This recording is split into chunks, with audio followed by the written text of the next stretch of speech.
Hey cats, it's your midsole man EDDBUD here. I've finally had some more opportunities to get out and get some more miles into the Adidas Primex 3 Strung, so I've got my longer term review for you. Let's get to it. Thanks for tuning in, people, always appreciated. Do hit that subscribe button and give this video a thumbs up like. Drop us a comment as well to help that YouTube algorithm. Dankeschön. So, big question is, should you pick up the Adizero Primex 3 Strung? Is it better than the previous version? And is it worth 250 quid? Is any running shoe worth that? So few of the sort of over max cushion shoes have worked for me at all. Some of them just really hurt my knees, I've got to be honest. There's just too much compression there, too much stack. I seem to prefer a little bit more road feel these days. I think a lot of the brands are increasing the stability elements within these type of shoes to make them appeal to a wider range of people, wider range of runners, and of course with those extra things they all add weight to the shoes. They just feel a little bit less nimble, less exciting. I have to say, after 100 kilometers, the Primex 3 Strung is performing a lot better than it did out the box. This is a shoe that if you pick it up, you're going to have to put some break-in miles to get the absolute best out of it. Really does shine for me over longer range runs. The foam seems to have softened up a bit and it's a lot more of an enjoyable shoe to get on foot. Initially out the box it was quite firm and dense with very little feeling of sort of energy return really. You couldn't feel those energy rods whatsoever. And I was quite disappointed in my initial outings. But over the time I found that I'm beginning to really like the forgiving properties of the midsole and the somewhat odd but functional set and forget lacing. I mean, you got to be honest here, the upper material just as is does most of the actual lockdown around your foot. The laces are just kind of like the icing on the cake. You can't really adjust the fit that much really using the laces, certainly around the initial eyelets. Seems to have more of an effect a little bit further back towards the business end here. The sections around the forefoot certainly feel a little bit softer now and a bit compressive. After more miles, the front area of the shoes just come alive and it's a little bit more engaging to run in. I do wonder if Adidas intend for people to land in the heel section of this shoe. I mean, what's the point of having a 50mm stack and making a big deal out of it if you only want people to run in this forefoot area? Why bother with the beveled heel and the plate and everything? I was intrigued to recently see some shots of this shoe like cut in half, and you can actually see there's quite a bit more going on here in the heel area. The plate actually is completely hollowed out right at the back of the heel. I think that's to allow a little bit more squash back here, make it a little bit more forgiving, though you can certainly feel that plate a little bit further up in the forefoot. I can't say that this is the most stable shoe ever, but it's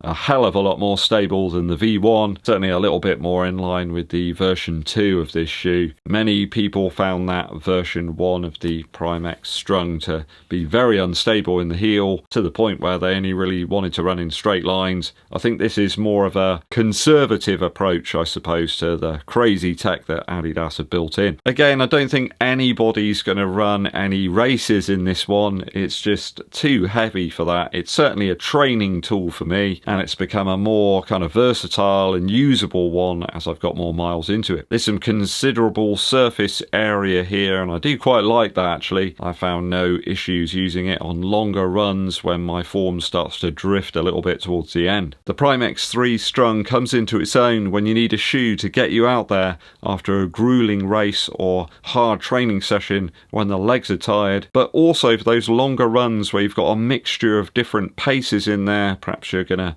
start up with some warm-up and then go into some race pace effort. It's surprisingly swift actually when you start increasing the cadence. That very pronounced rocker that we've got here really does help to increase that cadence and turnover. You can see the rocker starts somewhere around here. It really is very aggressive. I think it's an infallible choice for that type of run. I've been enjoying it more and more despite the massive price tag. You can't really get away from that with this shoe. If I recall correctly, I did pick up this shoe on a slight discount at 225 Earth credits, or British pounds, whatever you want to go with. It does make it a little bit easier to stomach, and there's certainly some next level tech built into this shoe It's practically everything that Adidas have got, and the kitchen sink. You've got energy rods 2.0 that we've got featured in the Adios Pro 4. Various different versions of Light Strike Pro, depending on what you read. And of course that special hollowed out plate in the heel here,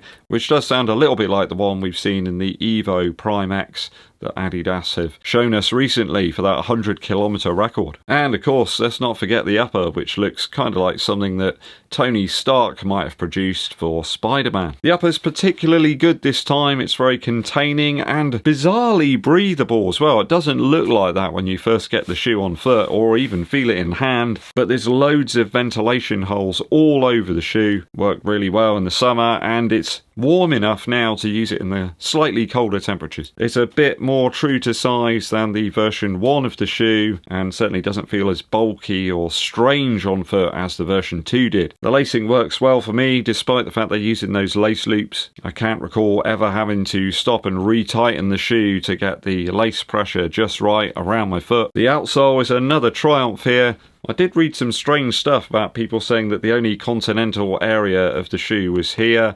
You can clearly see this whole sort of grey area is actually this part too. It's just been painted red here. I mean, if people can't see that that's been painted red and this is the same, well, I don't know what you can do really. Some of the pattern in the forefoot area has started to wear a little bit here, but aside from that, there is very minimal wear. Almost no wear whatsoever on the light traction sections back here in the heel. There's a little bit of midsole discoloration here and there, but it's not too bad really. I have to say, excellent durability over my testing so far. My local routes are completely full of debris. There's loads of muck and grit, lots of acorn shells, small stones. I haven't had any damage to the plates or the rods here, and I don't recall really having to use my brush to get rid of any of the grit. It just seems to come out. It doesn't get trapped within any of the sections of the outsole. Despite the fact that we've got a lot of cutouts here as well in the midsole, certainly around this arch area, Adidas have left few areas where you can get any moisture in there, and it's reasonably easy to clean. So I've warmed up to this third version of the shoe over time. It's a little bit less flamboyant and wild as the version 1, but the tech inside the midsole here certainly is something once it's started to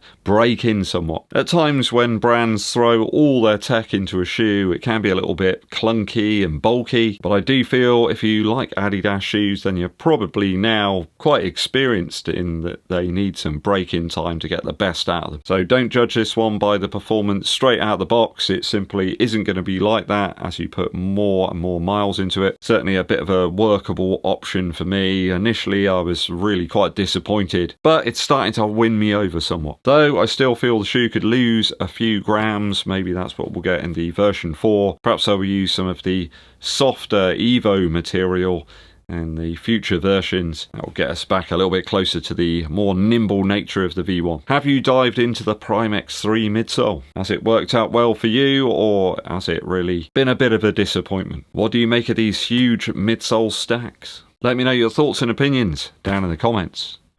Very quick musical interlude for you. Recently I've been listening to the fantastic George Thorogood and the Destroyers, their album from 1982, live in Boston. There's loads of tracks on this one. The sound's great as well. It must have been a multi-track recording. Everything can be picked out really easily and the quality is there. Sometimes those sort of early 80s or sort of late 70s live recordings can leave a little bit to be desired in terms of the audio quality. It really is right up there here with this recording. I particularly like the track It Wasn't Me. It's got incredible drive to it. Considering the band's just like a 4-piece, they sound absolutely majestic. You've got the cutting P90 sound from George Thorogood's guitar, some exemplary saxophone work, and the bass player and drums create a wonderful rhythm section who are really locked in. Go and check it out, live from Boston in 1982, George Thorogood and the Destroyers. Thanks for tuning in, people. Hope you enjoyed the show. Hit that subscribe button and give this video a thumbs up like. Drop us a comment as well for the algorithm. My name's EDDBUD,